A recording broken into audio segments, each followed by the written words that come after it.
Believe it or not, once upon a time, Ciryl Gane was a furniture store sales associate and a bus driver. But all that changed when a former classmate introduced him to Muay Thai. Now, Gane has cemented his name among the top UFC fighters worldwide. So, from a 6'5", 250-pound store clerk to having an upcoming fight with the famous John Bones Jones, this is why UFC fighters are really scared of Ciryl Gane. Heading further into 2023, there are more than 500 fighters competing in the UFC, and most of them would probably say they started training as a child, but not Ciryl Gane. As a child, the 32-year-old fighter spent much of his time playing basketball and soccer. It wasn't until the age of 24, while working at the furniture store, that Gane considered fighting as a career option. Fast forward to today, and he's one of the most feared and unique fighters the promotion's ever seen. Thanks to his superior speed and footwork, he's made a name for himself at the apex of the UFC charts. One of the biggest reasons fighters are so scared of him is because of his extensive Muay Thai background. Ciryl is an expert in stand-up striking and uses his fists, elbows, knees, and even his shins to inflict fight-ending pain and damage against his opponents. In other words, he's a scary dude. Gane also competed in kickboxing matches before entering the world of MMA, and he brings that kickboxing skill set with him every time he steps into the octagon. But there's a more obvious fear factor when it comes to Ciryl Gane: his size. The man is an absolute beast. I'd hate to find myself staring at Ciryl in a dark alley at night, that's for sure. It's no secret that his size gives him an advantage right off the bat. I mean, he looks like he could be a tight end in the NFL. Such a big dude. Couple that with a 13 wins and 0 losses record in professional kickboxing, and you've got one of the scariest UFC fighters to ever step foot in the cage. Oh, and did I mention that out of those 13 wins, 9 came via knockout?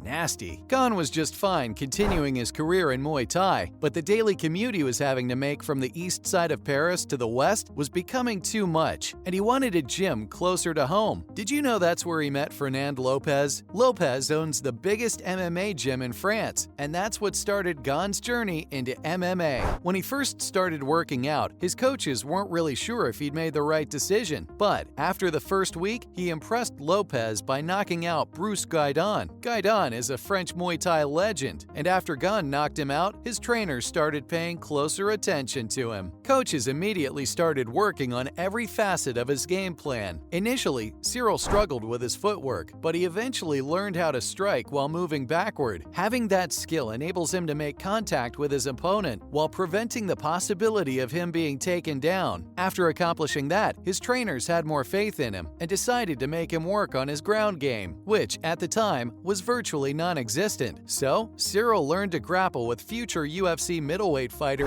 Nassourdine Imavov, and he continues to work on his ground game to this day. Gane made his professional debut in August of 2019 at UFC Fight Night against Bobby Sullivan. He won the fight by an arm triangle choke in the very first round. The fight marked Gane's first official UFC win. 2 years later, on August 7, 2021, Ciryl fought against an equally dangerous man, the Black Beast, the UFC's official knockout king, Derek Lewis. Gane and Lewis fought for the interim UFC heavyweight championship at UFC 265. Gane won by technical knockout in the third round. That should tell you something about what kind of fighter Ciryl Gane is. In fact, Gane's only lost one fight in his entire UFC career, and that was to the famous Francis Ngannou. With a record of 17 wins and 3 losses, Ngannou sat at the top of the UFC's heavyweight division until his recent retirement. Gane's fight with Ngannou went the distance, lasting all 5 rounds. Gane looked like he was controlling the fight early on, and heading into round 3, it looked like he might have a chance at taking Francis out. But in the final rounds, Ngannou switched to grappling and ground tactics. Francis clearly found Gane's weak spot, and of course, he was more than happy to exploit it. This led to Gane losing the fight by unanimous decision, and marked his first official UFC loss. After losing to Francis, Gane only fought one other fighter, and it was a win against Aussie tough guy Tai Tuivasa. At UFC Fight Night 209, the win happened via knockout in the third round. Tuivasa says Gane is a different breed of fighter and is unlike anything the sport's ever seen. Speaking of different breeds, did you know that UFC fighters are evolving? I'll give you the specs on the average heavyweight fighter in the UFC. Right now, they're roughly 6 feet 2 inches tall, weigh an average of 265 pounds, and are roughly 30 years old. Here's Ciryl Gane's specs. He's 6'5", weighs 247 pounds, and is 32 years old. By looking at the specs, anyone would bet on the latter winning the fight. His sheer size, reach advantage, and ability to fight like a lightweight fighter is very intimidating. It's safe to say that he's basically invented a new type of fighting style in the heavyweight division, hence his 11-win, 1-loss record. His reach is almost half a foot longer than the average heavyweight fighter, making it very easy for him to keep a safe distance away from his opponent while staying within striking range. A deadly combo for any fighter. Staying under 250 pounds also helps Ciryl stay light on his feet. Muhammad Ali said it best, "Float like a butterfly, sting like a bee." Well, that's basically what Ciryl Gane is doing out on the mat. His swiftness and huge size makes him a huge problem for any fighter. His next fight will probably be one of the most anticipated matches of the year. Ciryl Gane will be fighting Jon Jones in March. And trust me, you don't want to miss that fight. It's going to be one of the best matchups you'll ever see, with Jones coming into the fight with a 26-win, 1-loss record and 10 knockouts under his belt. You know you're going to see some fireworks. Oh, and that one loss was actually a disqualification for illegal elbows. So, Gane is basically fighting an undefeated fighter. But, and this is a big but, this will be Jones's first matchup as a heavyweight fighter. That's why I'm thinking this fight is going to be one for the record books. You have two fighters that are basically monsters in their own leagues, and now they're going to battle it out and see who emerges victorious. Gane also has a very high fight IQ for someone who doesn't have as much experience in the octagon compared to Jones. That'll come in handy for the upcoming fight. Gane has turned into one of the best fighters the sport has ever seen, and it's only a matter of time until he starts to cement his legacy in the sport. With a win over a fighter like Jon Jones, that's a great place to start. This man's going places, with all the aspects of his game, like his incredible speed, athleticism, and footwork for a man of his size, all coming together at the right time. There you have it, fight fans. That's why UFC fighters are really scared of Ciryl Gane.